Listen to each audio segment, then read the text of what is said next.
উজ্জ্বল বরণ গৌর বর দেহা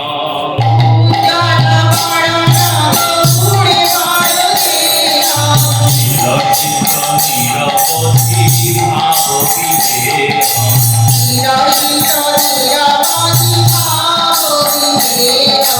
ত্রিভুবন পাবন কে পয়রে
Kaya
সরস্বতীং ব্যাসং ততো জয়োমুদীরয়ে।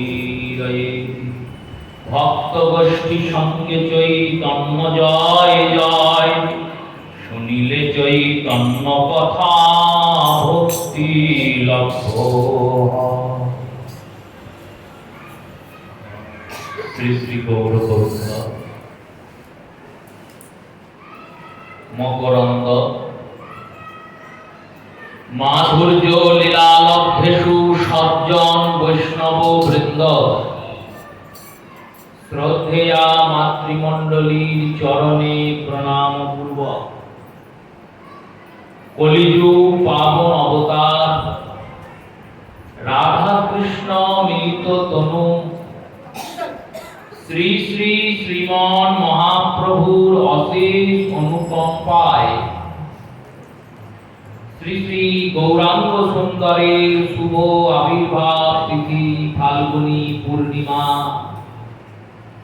দোল পূর্ণিমা উপলক্ষে যে সপ্তদিবসীয় গৌর কথা শ্রবণের সুসৌভাগ্য আমরা লাভ করেছি, তার ষষ্ঠ দিবসের কথার সূচনা করছি। পূর্বদিন আমরা শ্রীমন মহাপ্রভুর মহাভিষেক এবং শ্রীবাস অঙ্গনে হরিবাসর কীর্তনের মধ্যে দিয়ে কথাকে বিশ্রাম দিয়েছিলাম। শ্রীহরি বাসরে হরি কীর্তন বিধান, নিত্যই আরম্ভিলেন প্রভু জগতের প্রভু। শ্রী রামদাস বাবাজি পদে আকর দিলেন, অলঙ্কার প্রয়োগ করলেন, বললেন এই বিধান করে দিলেন সংকীর্তনের পিতা গোরা, এই বিধান করে দিলে কলির জীবের নিদান দিলেন, এই বিধান করে দিলে। কি বিধান করলেন? শ্রী হরিবাসরে হরি কীর্তন বিধান। এই হরিনাম বিতরণের জন্যই তো গৌর অবতার। শ্রী গৌর সুন্দরের আগমনের মূল হেতুই তো নাম বিতরণ। কৈছন রাধা প্রেমা, কৈছন মধুরিমা, কৈছন সুখতি ও ভোর, এ বাঞ্ছা তো অন্তরঙ্গের ভাব। যুগ ধর্মের পালনের জন্য দাস ঠাকুর এই কারণেই গ্রন্থের প্রথমেই বলেছেন যুগ ধর্ম পালক, যিনি যুগের ধর্ম পালন করছেন। এই কলিযুগের মূল ধর্ম নাম সংকীর্তন। সেই নাম সংকীর্তন প্রদানের জন্যই গৌর সুন্দরের আগমন। এরপর নবদ্বীপের সর্বত্র হরিনাম শুরু হল। ঘরে ঘরে হরিনাম। প্রভু আগমন হয়েছে তো গৌর সুন্দরের আগমন শ্রবণ করে প্রতিদিন সন্ধ্যাবেলায় শ্রীবাসের অঙ্গনে মহাপ্রভু আসেন, আর প্রতিদিন সন্ধ্যাবেলায় শ্রীবাস অঙ্গনে হরিনাম সংকীর্তনের মহানামযজ্ঞের সূচনা। হরিনাম সংকীর্তনের মহাযজ্ঞের সূচনা। এই নাম বিতরণ, নাম প্রেম সম্পদের বিতরণ তার অপূর্ব সীম লীলা চলছে। মহাপ্রভুর শ্রীবাসের অঙ্গনে প্রতিদিন লোকেদের সংখ্যা বাড়ছে। মহাপ্রভুর নাম শুনতে আসছেন সবাই। কেউ কেউ কৌতুকবশত আসছেন, ভাবছেন সন্ধ্যাবেলায় ওরা কি করে, দেখে তো আসে কি করে। এসে যখন শুনছেন হরিনাম সংকীর্তন, তখন বললেন এই হরিনাম সংকীর্তন শ্রবণ করে তাদের জিহ্বাকে নাম উচ্চারণ করার থেকে আর তারা বন্ধিত করতে পারছেন না। প্রভুর নামের প্রতি এমন আরতি, এমন আকুতি এই গৌরবদনে স্ফুরিত নাম শ্রবণ মাত্রেই মাতৃষ বিষয়ী জীব যারা কৃষ্ণ নাম উচ্চারণ করেনি না, যতই খোল বাজুক করতাল বাজুক, নাম মুখ দিয়ে বেরোবে না, তাদেরও মুখ থেকে হরিনাম বেরোবে। যে একদিন আসে সে বারবার আসে। প্রতিদিন লোকে দেখছে, সমাজের লোকেরা দর্শন করছে, প্রত্যেক দিন সন্ধ্যা হচ্ছে আর লোকেরা দল বেঁধে হাঁটতে হাঁটতে যাচ্ছে কোথায়। জিজ্ঞাসা করছে কোথায় যাচ্ছে গো? একজন বলছে শ্রীবাসের অঙ্গনে যাচ্ছে। কেন, কি আছে? শ্রীবাসের বাড়িতে কি কোনো বিয়ে বইতে অন্নপ্রাশন ভোজ কাজ কিছু আছে? বললেন না না। তাহলে ওখানে মহাপ্রভু হরিনাম করেন। এই গৌর সুন্দরের নাম শ্রবণ করবেন বলে গৌরবদনের নাম গৌর সুন্দর নিজ মুখে নাম উচ্চারণ করছেন। সেই গোরারায়ের নাম শুনে গানকে সার্থক করবেন বলে সবাই দলে দলে ছুটে যাচ্ছে। মধুর মধুর কয়সে কথা শ্রবণ মনের ঘোচায়। প্রভুর মুখে নাম শুনলে কি হয়? বললো আমরা তো ব্যাথাগ্রস্ত, ত্রিতাপ জ্বালাগ্রস্ত। এই ত্রিতাপ জ্বালাগ্রস্ত মাতৃষ জীবের হৃদয়ের যে ত্রিতাপ জ্বালা, সেই জ্বালা নিবারিত হয়। এই লোভে ছুটতে ছুটতে যায় তারা। কেউ কেউ বলছে ওখানে নাম শোনানো হয় আর কিছু করা হয় না। বললো আর কিছু মানে হলো খাওয়া দাওয়ার কোনো গল্প নাই। না, প্রসাদ প্রসাদ হয় মাঝে মধ্যে যদি কেউ আনে। যদি কেউ না আনে তখন না খেয়েই চলে আসে, নাম শুনেই চলে আসে। আর কিছু হয় না। বললো আর কিছু মানে বললো ওই নেশাভান কিছু করা যায় না। বললো সব তো ওখানে হয় না। উপরন্তু কি হয় জানো? বললো কি হয়? বললো যারা নেশা করে তারা নাম শুনে নেশা ছেড়ে দেয়। এই নামের এত মহিমা যে এমনি লোকে ছুটে। কৌতূহলে যারা জিজ্ঞাসা করছেন তারা পরের দিন যাচ্ছেন, আর পরের দিন গিয়ে তারাও আটকিয়ে যাচ্ছেন। ওই ফাঁদে যেমন পাখি পড়ে যায়, তেমনি তারাও গৌর সুন্দরের পাতা প্রেমের ফাঁদে আটকে আর নাম ছাড়তে পারছেন না। এবার নবদ্বীপে শ্রীমন মহাপ্রভু আবির্ভাবের পূর্বের অবস্থা কেমন ছিল? লক্ষ লক্ষ লোক করে নিত্য গঙ্গা স্নান, চণ্ডী পূজন বাসুলি করে নিত্য ধ্যান। ঘোর শাস্ত্র, ঘোর শৈব, বামাচার, তন্ত্রাচার, এইগুলি ছিল নবদ্বীপের মূল আচরণ। এই নবদ্বীপের বিদগ্ধ পণ্ডিত সমাজরা এই সমস্ত ঘোর তামসিক বৃত্তির পূজা অবলম্বন করত। তামসিক বৃত্তির পূজাকে এখানে নিন্দা করা হচ্ছে না। এই তামসিক বৃত্তির পূজার উৎপাদন ভগবানই করেছেন। কিরূপে এই পূজা প্রচলন হলেন? বললেন দেখো, ভগবত ভজনের দুটি পদ্ধতি ব্যাসদেব জগৎকে শিখিয়েছে। একটি পদ্ধতি প্রবৃত্তি মার্গীয় পদ্ধতি, আর একটি পদ্ধতি নিবৃত্তি মার্গীয় পদ্ধতি। এই প্রবৃত্তি শব্দের অর্থ হলো পাওয়ার পদ্ধতি, যে পদ্ধতিতে ভজন সাধন করলে তুমি পাবে, বা যে পদ্ধতিতে তুমি ভজন সাধন করলে ভোগগুলি সুরক্ষিত থাকবে এবং তুমি ওই ভোগাকাঙ্ক্ষা দ্বারা ভোগ পুষ্ট করবে নিজেকে। আর নিবৃত্তি মার্গীয় পদ্ধতি বললেন, নিবৃত্তি মার্গীয় পদ্ধতির অর্থ হলো যে পদ্ধতিতে ভজনা করতে গেলে প্রথমেই একটি বস্তুকে তোমায় সংগ্রহ করতে হবে। প্রথমেই একটি বস্তুকে নিজের জীবনের মধ্যে আনতে হবে। সেই বস্তুটির নাম হলো ত্যাগ। এই ত্যাগ ব্যতীত নিবৃত্তির পদ্ধতির অবলম্বন সম্ভব না। প্রবৃত্তি সম্পর্কীয় পদ্ধতি কোনগুলি বললেন? ওই তন্ত্র উপচার, যেখানে সমস্ত ধরনের ভোগাকাঙ্ক্ষা জীবের পূর্তি হবে। কৃষ্ণের ভজনা করে তোমার সংসার ভালো থাকবে, তোমার সন্তান ভালো থাকবে, বিদ্যা বুদ্ধি হবে, এই যে হবেই এমন কোনো নিশ্চয়তা নাই। তবে কৃষ্ণ ভজন করে তুমি কৃষ্ণকে পাবে এই নিশ্চয়তা আছে। কৃষ্ণ ভজন করে তোমার যে বিদ্যা বুদ্ধির বৃদ্ধি হবে, ধন সম্পদ বৃদ্ধি হবে, এর কোনো নিশ্চয়তা নাই।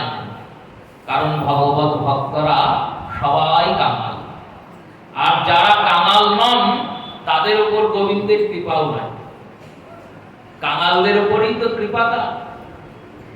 প্রবৃত্তি মার্গে গেলে বলল সেখানে তোমার ধন সম্পদ বৃদ্ধি হবে, তোমার বিদ্যা বুদ্ধি বৃদ্ধি হবে। বিদ্যার জন্য দেবী সরস্বতীর পূজা করো, ধনের জন্য লক্ষ্মীর পূজা করো, শক্তির জন্য কালিকার পূজা করো, সিদ্ধির জন্য শিবের পূজা করো, এই পূজাগুলি করো।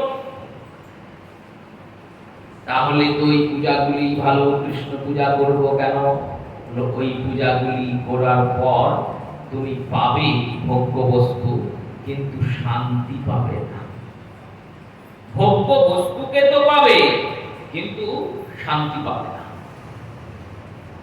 আর কৃষ্ণের ভজন করে ভোগ্য বস্তু পাবে না, কিন্তু পরম শান্তি পাবে। যারা সামান্য স্তরীয় জীব, যাদের এখনো অভিজ্ঞতা কম জীবনের, তারা অনুভব করে সুখটাই তো ভালো, শান্তি নিয়ে কি হবে, সুখ পেলেই হবে। যাদের জীবন অভিজ্ঞতা অধিক হয়েছে তারা উপলব্ধি করতে পারবে সুখের থেকে শান্তি অনেক গুণে শ্রেষ্ঠ। শান্তির জন্য কৃষ্ণের ভজন।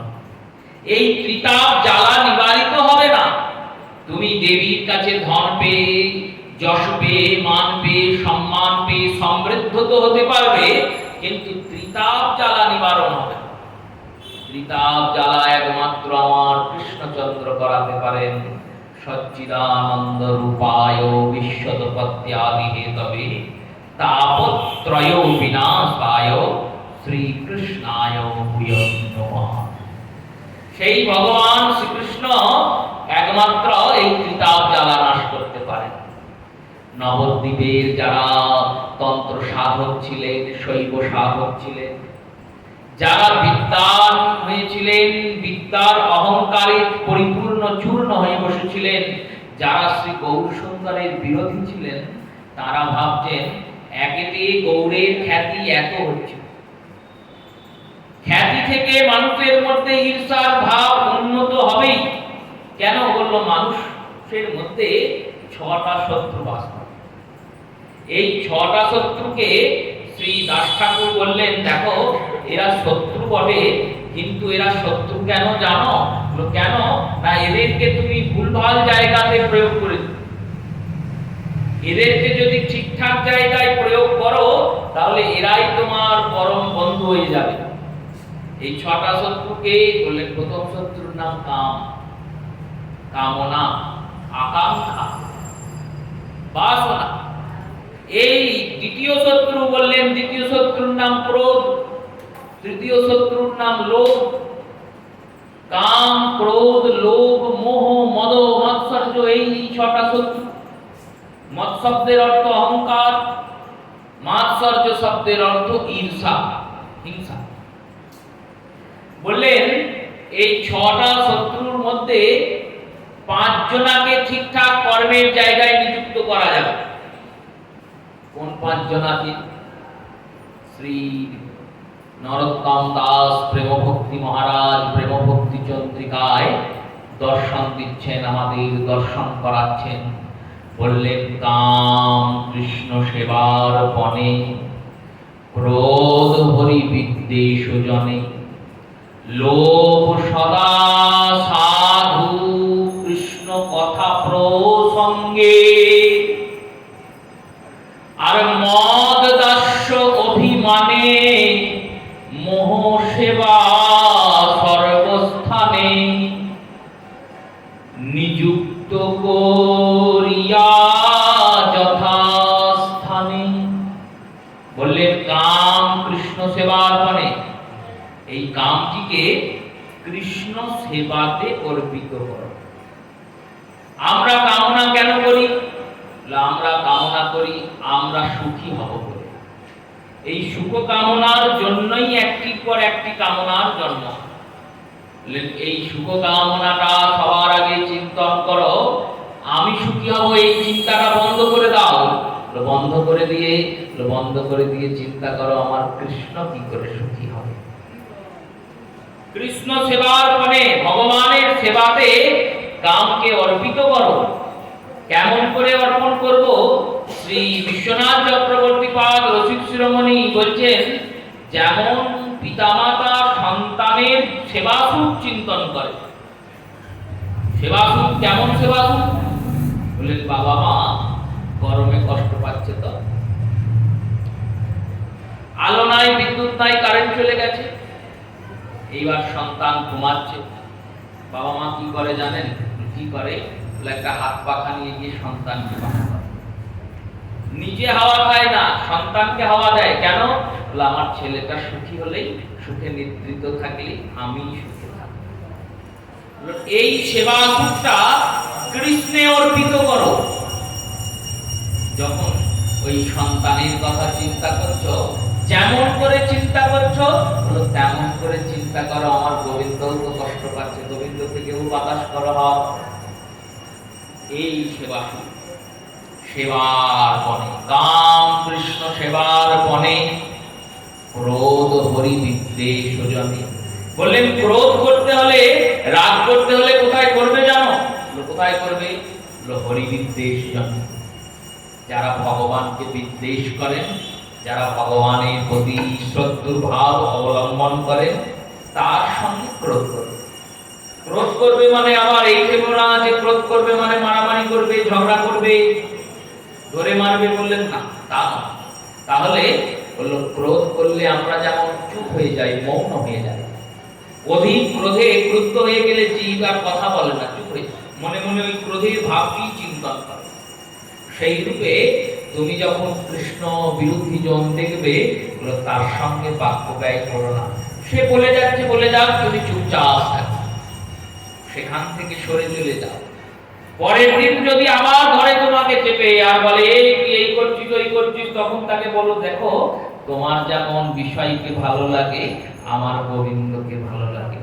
আমি তোমার বিষয়ে কিছু তো বলি নাই, তুমি কৃষ্ণ বিষয়ে কিছু বলো না, আর যদি বলো তাহলে আমার সঙ্গে বাবার কথা বলো। এই হলো ক্রোধের নিযুক্তিকরণ। ক্রোধ হরি বিদ্বেষ জনে। লোভ সদা কৃষ্ণ কথা প্রসঙ্গে। লোভ কোথায় থাকবে? কৃষ্ণ কথা প্রসঙ্গে, যেখানে কথা হবে সেখানে লোভ থাকবে। কেন? লোক কথা শুনলে হৃদয়ে ভক্তি বাড়বে। যারা ভক্ত, যারা মাতৃস্ব বিষয়ী জীব, তারা ভক্তি পাবেন। যারা ভক্ত বললেন তাদের প্রেম বাড়বে, আর যারা মুক্ত বললেন তারা ভগবানকেই কথা বলবে। যখন এই মুক্ত ব্যক্তিরা কথা শোনেন না, যারা মুক্ত হয়েছেন তারাও কৃষ্ণ কথা শুনতে আসেন। কৃষ্ণ দৈপায়ন বেদব্যাস শ্রী সুখদেবের পিতা, তিনিও হরিদ্বারের ব্রহ্মকুণ্ডের তীরে পরীক্ষিতের পাশে বসেই কৃষ্ণ কথা শুনছেন। আবার শুনছেন কি? বললো যেটা নিজে রচনা করেছেন সেটাই শুনছেন। শ্রীমদ্ ভাগবত তো ব্যাসের লেখা, ব্যাস তো নিজ লেখনেই শুনছেন। কেন? বললেন যখন ওই সুখদেব বলছে কৃষ্ণ কথা, তখন চোখ বন্ধ করে আমি হৃদয়ে ওই কৃষ্ণ লীলাগুলি দর্শন পাচ্ছি। এই আনন্দটা লোভ কৃষ্ণ কথা প্রসঙ্গে। বললেন মদ মানে অভিমান, অহংকার। এই অহংকারটা কোথায় থাকবে? বলল অহংকারটা করব আমরা কৃষ্ণের দাস। এই কৃষ্ণ দাস্য অভিমানে অভিমানী আমরা। আমি ধনী, আমি বিদ্যান, আমি রূপবান, আমি কুলবান, আমি যশবান, এই অহংকার করব না। তাহলে আমি অহংকার করব একটাই, আমি গোবিন্দের দাস। গোবিন্দের দাস অহংকারটা কিন্তু তুচ্ছ নয়, বিচার্য করে দেখুন। আপনি যদি ধনী হন, কত ধন থাকবে আপনার? প্রচুর ধন যদি থাকে, গোটা বিশ্বের, গোটা পৃথিবীর যদি আপনি রাজা হন, তাও কৃষ্ণদাসের যে পরিমাণ ঐশ্বর্য, সে ঐশ্বর্য আপনার নাই। কেন নাই? বললো আপনি বিশ্বের রাজা, আর গোবিন্দ অনন্ত কোটি জগতের রাজা। তার যিনি দাস, তার যিনি কাছের লোক, তার যা ঐশ্বর্য, আপনার কি সে ঐশ্বর্য আছে? গোটা জগৎটা গোবিন্দের, আর গোবিন্দের দাস হওয়ার জন্য হলো গোবিন্দের জগৎ, গোবিন্দের দাসের জগৎ।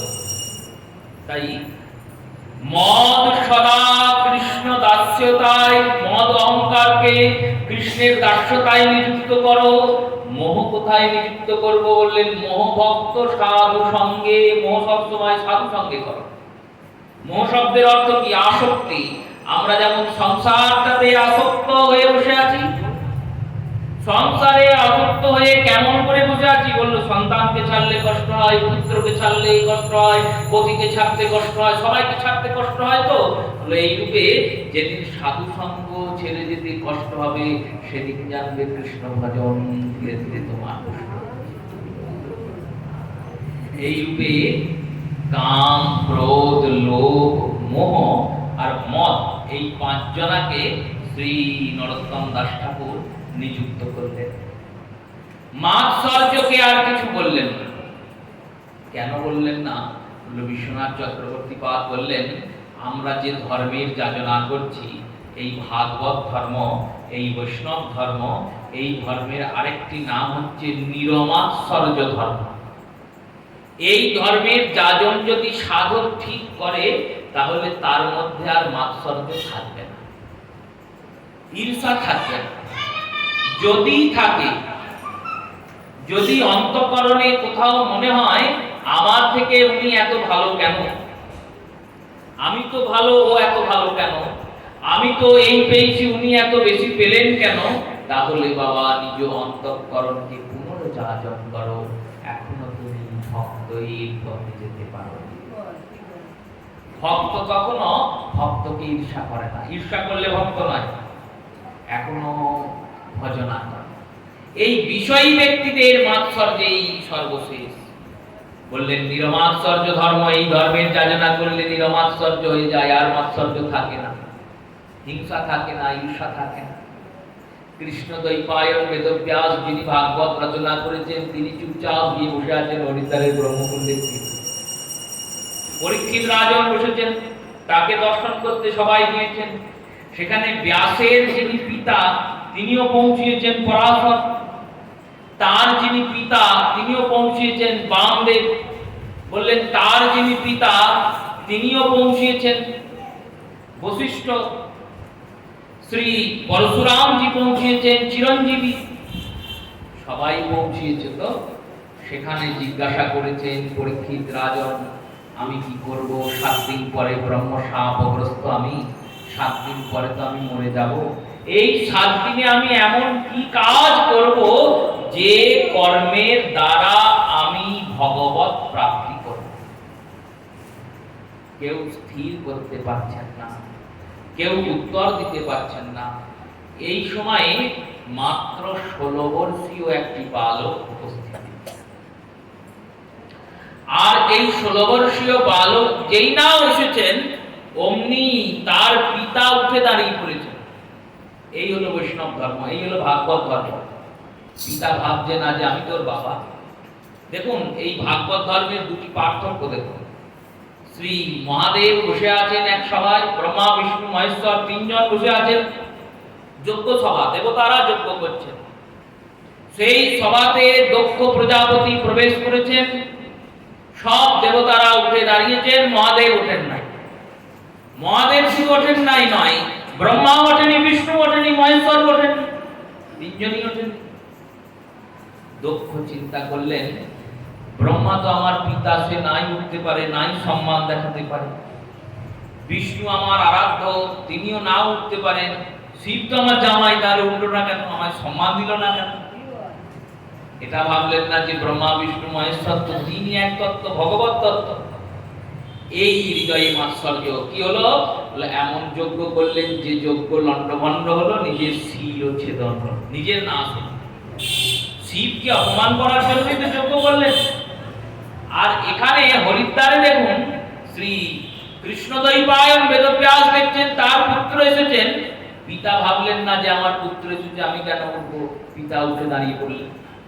পিতার যিনি পিতা পিতামহ তিনিও উঠে দাঁড়ালেন, তার পিতামহ তিনিও উঠে দাঁড়ালেন। সবাইকে দিয়ে জিজ্ঞাসা করছেন শ্রী রসিকশেখর বিশ্বনাথ চক্রবর্তী পাদ টিকাতে, হ্যাঁ গো তোমরা উঠে দাঁড়িয়ে দাঁড়িয়ে ওকে সম্মান করছো কেন?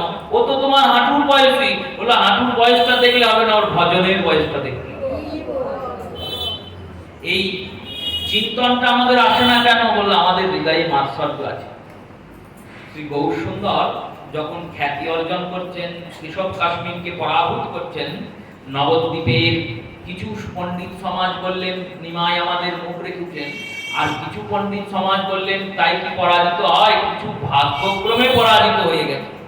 এবার যেই না দিগ্বিজয়কে হারিয়েছেন তখন খ্যাতি তো আরো বেড়ে গেছে। যত গৌড়ের খ্যাতি বাড়ে তত এদের ঈর্ষা বাড়ে, এদের হিংসা তত বাড়ছে। এই ঈর্ষান্বিত গোষ্ঠীর মধ্যে কারা কারা আছেন বললেন? ৩-৪ জন বিশিষ্ট জন আছেন।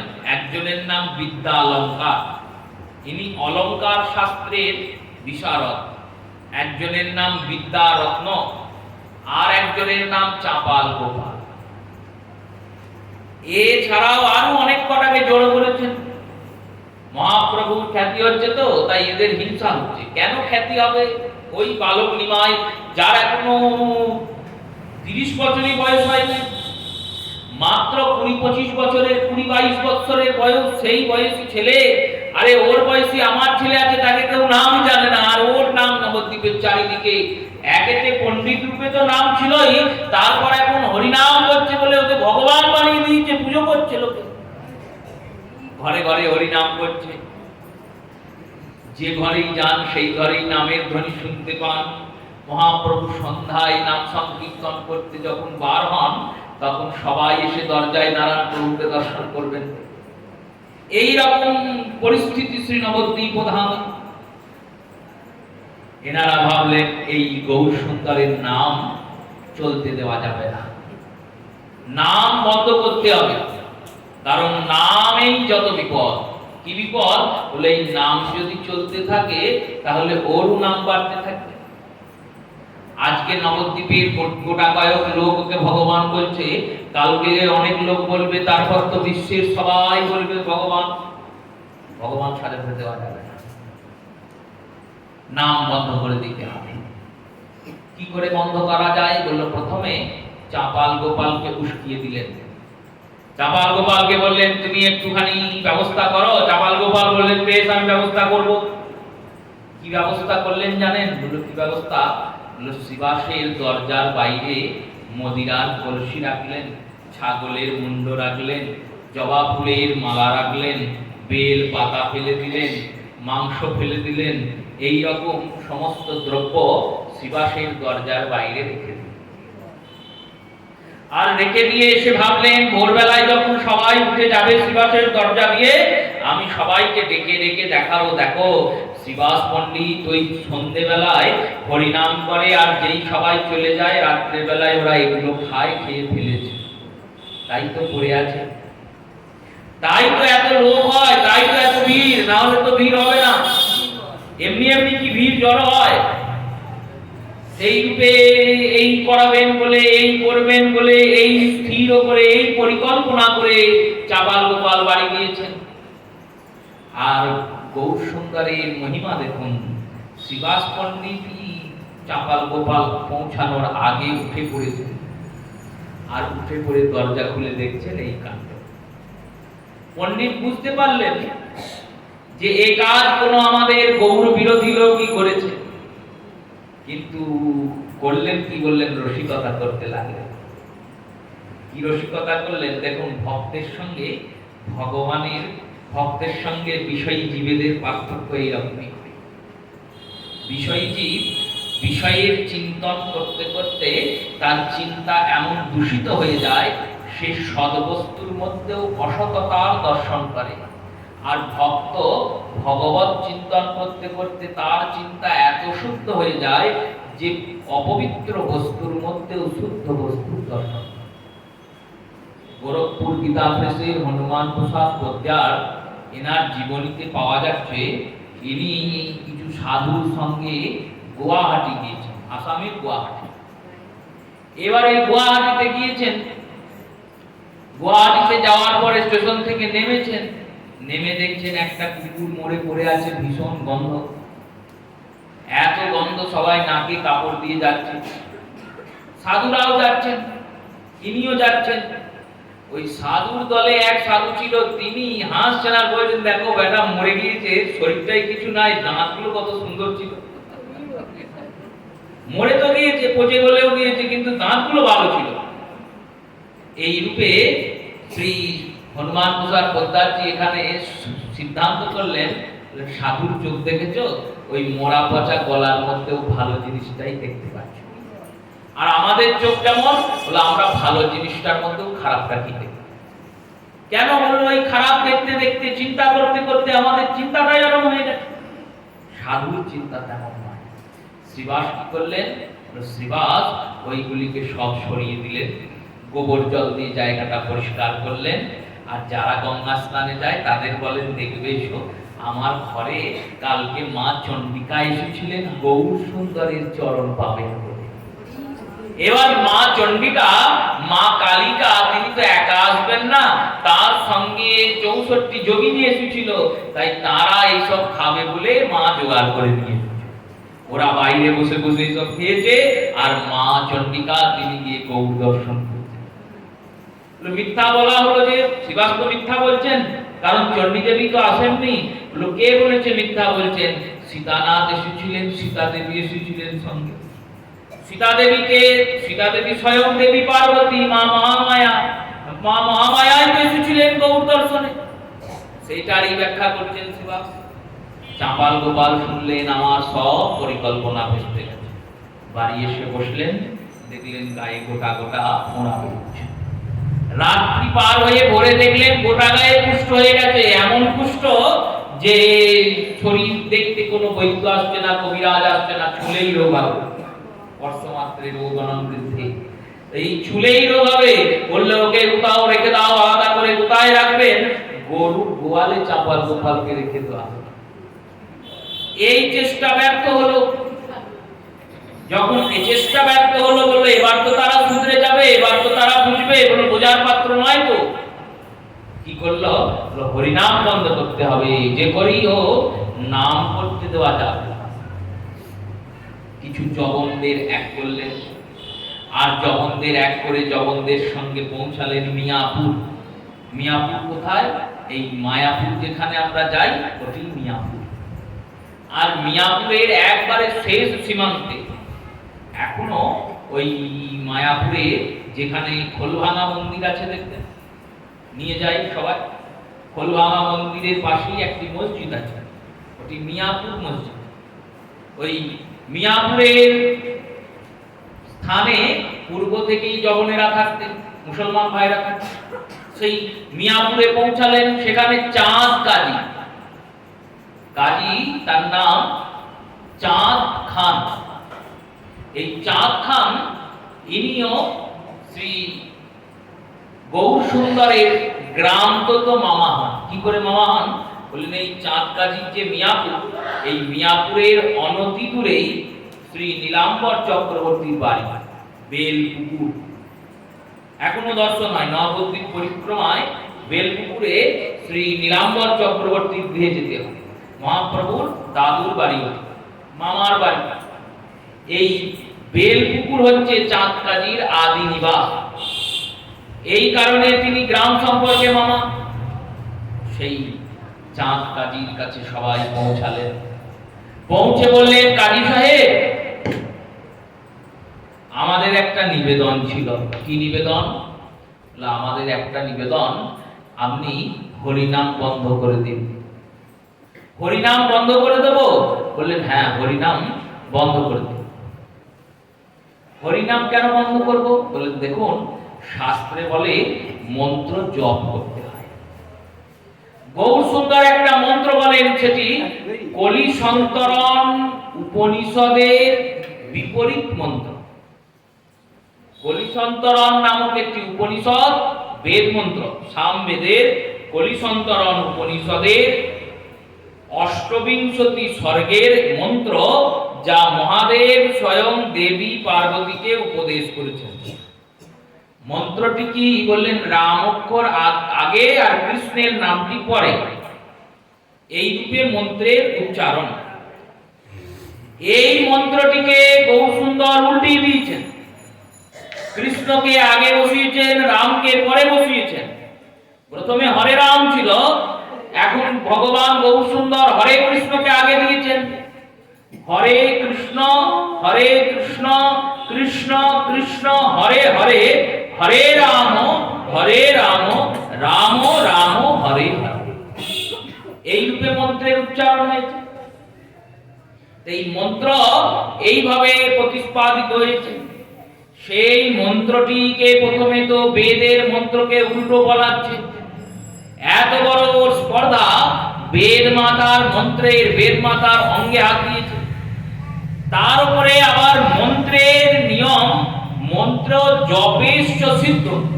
মন্ত্রকে সবসময় জপ করতে হয়। জপ মানে ধীর গতিতে বলতে হয়, তাতে সিদ্ধি হয়। কিন্তু উনি কি করছেন? উনি মন্ত্রকে উচ্চ ঈশ্বরে চিৎকার করে করে গাইছেন। নিজে গাইছেন, সবাইকে গাওয়াচ্ছেন। আর এইভাবে গোটা নবদ্বীপবাসীকে পাগল করে দিচ্ছেন। নবদ্বীপের ঘরে ঘরে গেলে দেখতে পাবেন সবাই হরিনাম করছে। কাজী বললেন, অত শত তো আমি বুঝি না, হরিনাম করলে ক্ষতিটা কি? বলল, ক্ষতি কি জানেন? ওই হরিনাম করে ও সব নবদ্বীপবাসীকে এক করছে। আর হরিনাম করে যখন সবাই এক হয়ে যাবে, তখন বিশাল সৈন্যবাহিনী নিয়ে আপনার উপর আক্রমণ করবে। তখন আপনি কি করবেন? এই ভয় দেখালেন কাজী। কাজী ভাবলেন এ তো ভারী সমস্যা হয়ে গেল।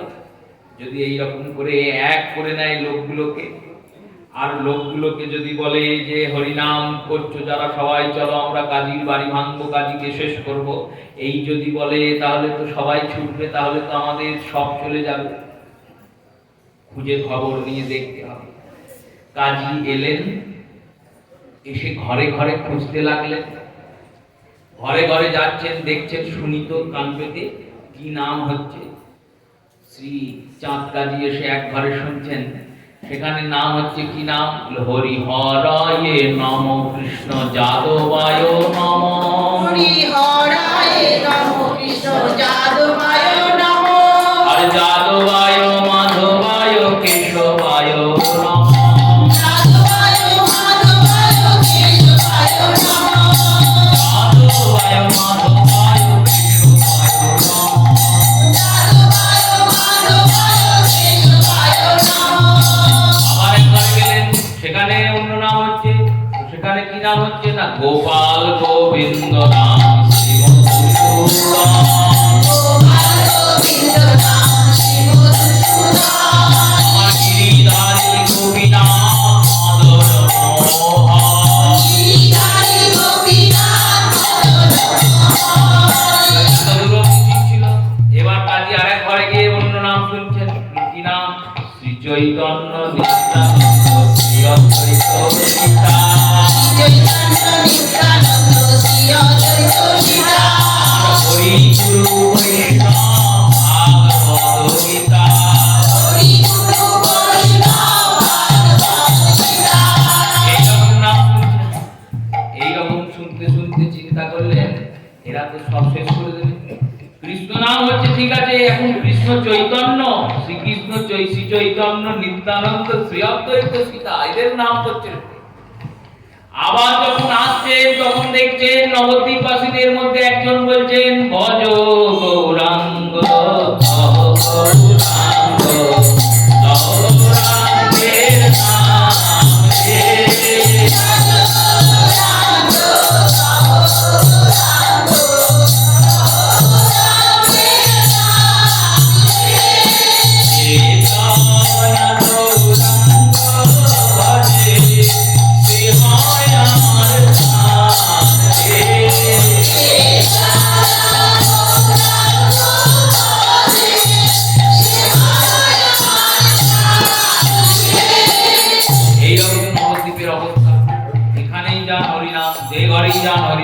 যেখানেই যান হরিনাম। কাজী ফরমান চিন্তন করলেন, চাঁদ কাজী এইরকম যদি চলতে থাকে তাহলে দেশটা উচ্ছন্নে যাবে, আমাদের শাসন আর চলবে না।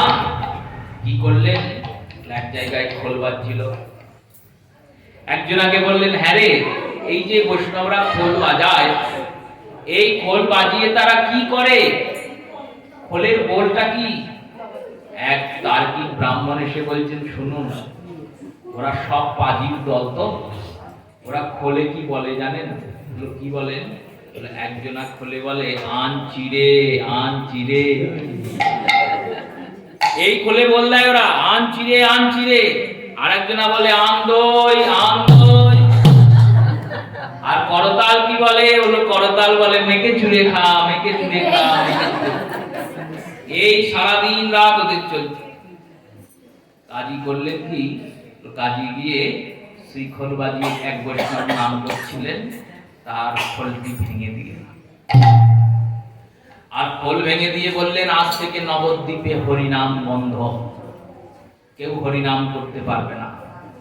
যদি কেউ হরিনাম করে আমি তাকে মৃত্যুদণ্ড দেব, আমি তাকে, জয়নিতাই কি হচ্ছে কি, আমি তাকে মৃত্যুদণ্ড দেব।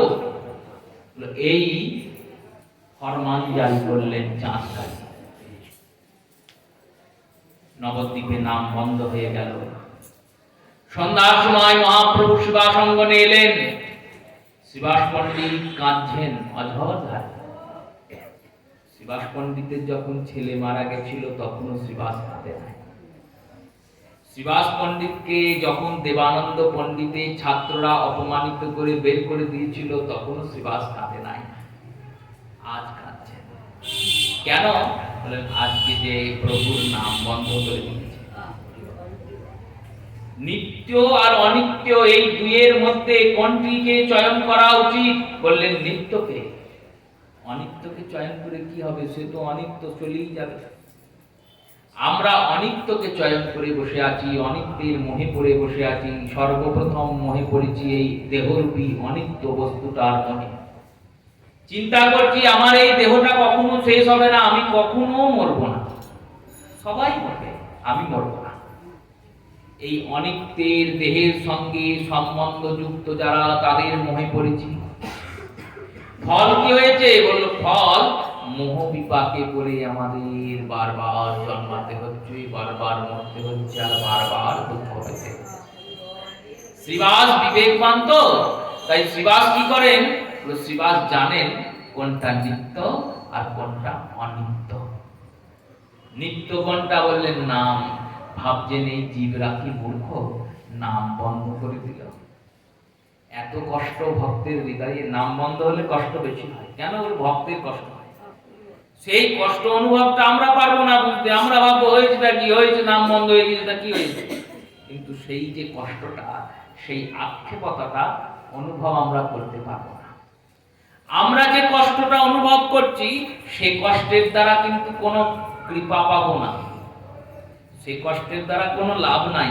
সেই কষ্টে কেঁদে কেঁদে যদি মরেও যাই, আমার কোনো পুণ্যও হবে না, পাপও হবে না, কিছুই হবে না। কিন্তু ভক্ত যখন ওই ভগবানের জন্য কষ্ট করে এক ফোঁটা চোখের জল ফেলবেন না, ওই চোখের জল দর্শন করে আমার ভগবান তাহাকে যাবে, সেই কষ্টটার অনুভব, সেই কষ্টটার মাহাত্ম্য। গৌরসুন্দর বললেন, শ্রীবাস কাঁদছো কেন? তোমার চোখে জল কেন শ্রীবাস? শ্রীবাস বললেন, প্রভু কাজী আদেশ দিয়েছে নাম করা যাবে না। মহাপ্রভু বললেন, কে বলেছে নাম করা যাবে না? চাঁদ কাজী বলেছে। আমি নাম করব, দেখি কেমন মৃত্যুদণ্ড হয়, ডাকো সবাইকে।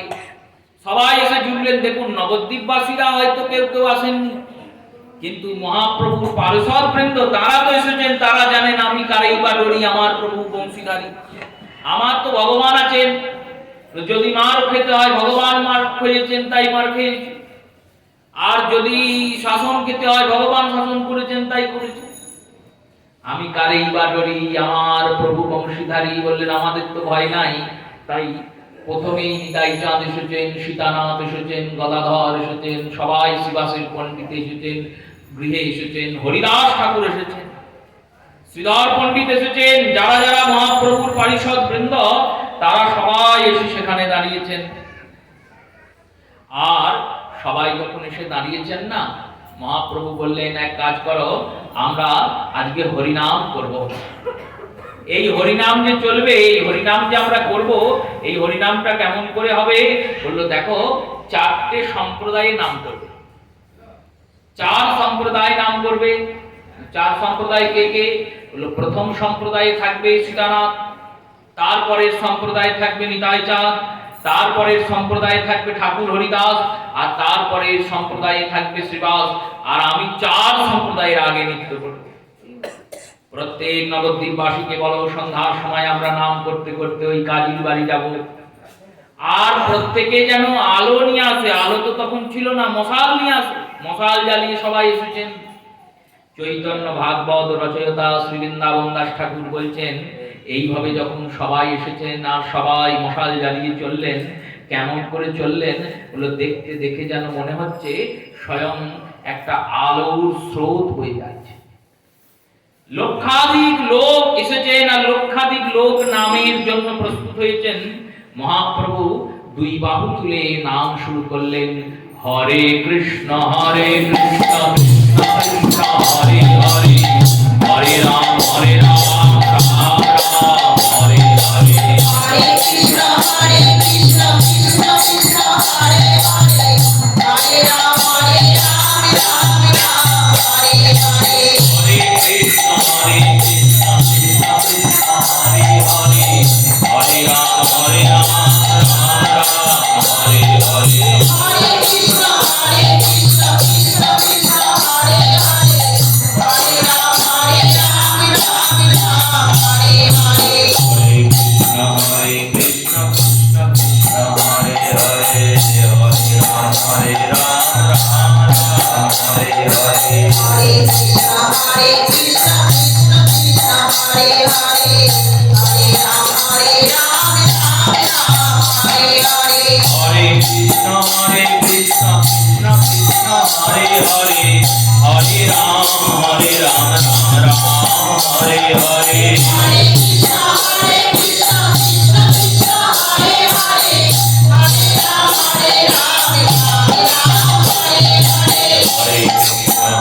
কৃষ্ণ কৃষ্ণ কৃষ্ণ হরে হরে, হরে রাম রাম হরে হরে, হরে কৃষ্ণ কৃষ্ণ কৃষ্ণ হরে হরে, হরে রাম রাম রাম হরে হরে, হরে কৃষ্ণ কৃষ্ণ কৃষ্ণ হরে হরে, হরে রাম রাম হরে হরে, হরে কৃষ্ণ কৃষ্ণ কৃষ্ণ হরে হরে, হরে রাম রাম রাম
बोले भक्तवत्सल भगवान की।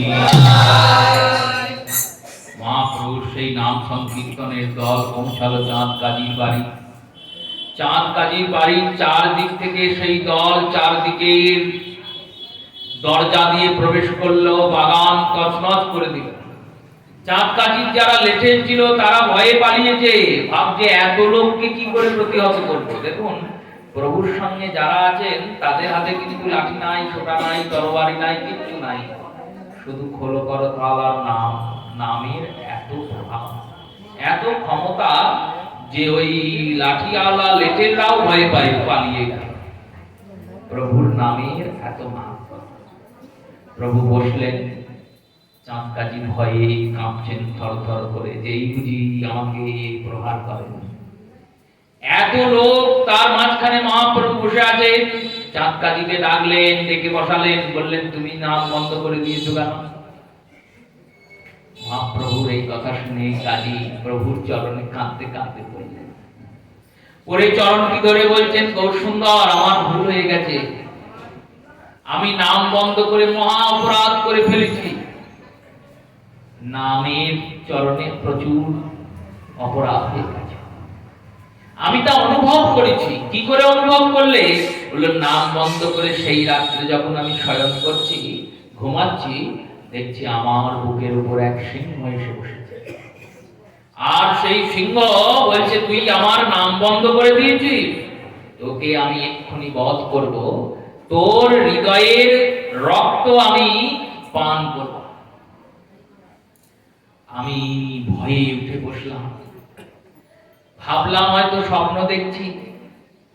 তারপরে নিজের বক্ষের দিকে তাকিয়ে দেখলাম বুকে সত্যি সিংহের নখের আঁচড়ের দাগ। এই দেখো গৌর। গৌরকে দেখালেন, গৌর সুন্দরকে বললেন, তোমার কাছে একটি প্রশ্ন ছিল, চৈতন্য চরিতামৃতে এই প্রশ্নের সমাধান হয়েছে। মহাপ্রভু বললেন, কি প্রশ্ন বলুন? বললেন, দেখো, বেদকালে বৈদিক যুগে 4টি যজ্ঞ ছিল, রাজসূয় যজ্ঞ, গোমেদ যজ্ঞ, অশ্বমেধ যজ্ঞ, পুত্র কামেষ্টি যজ্ঞ, সোম যজ্ঞ, এই রূপে যজ্ঞ ছিল, অনেক যজ্ঞ। সেই সমস্ত যজ্ঞের মধ্যে অশ্বমেধ, গোমেদ, এই যে 2 যজ্ঞ, এর মধ্যে গোমেদ যজ্ঞে গাভীকে আহুতি রূপে প্রদান করা হতো। অশ্বমেধে অশ্বকে আর গোমেধে গোকে। গো মানে গাভী। গাভীকে তোমরা আহুতি রূপে প্রদান করতে, যজ্ঞ কুণ্ডে গাভীকে ফেলে দেওয়া। এই রকম কর্ম পুরোহিতরা করেছেন, ব্রাহ্মণেরা করেছেন, গোত্রপ্রবর ঋষিরা করেছেন, ভরদ্রাজ, বশিষ্ঠ, বামদেব, পরাশর আদি মহান আত্মারা এই কর্ম করেছেন। এই কর্ম করলে তোমাদের দোষ নাই, আর আমরা গোমাংস ভক্ষণ করলে দোষ হয়ে যায়।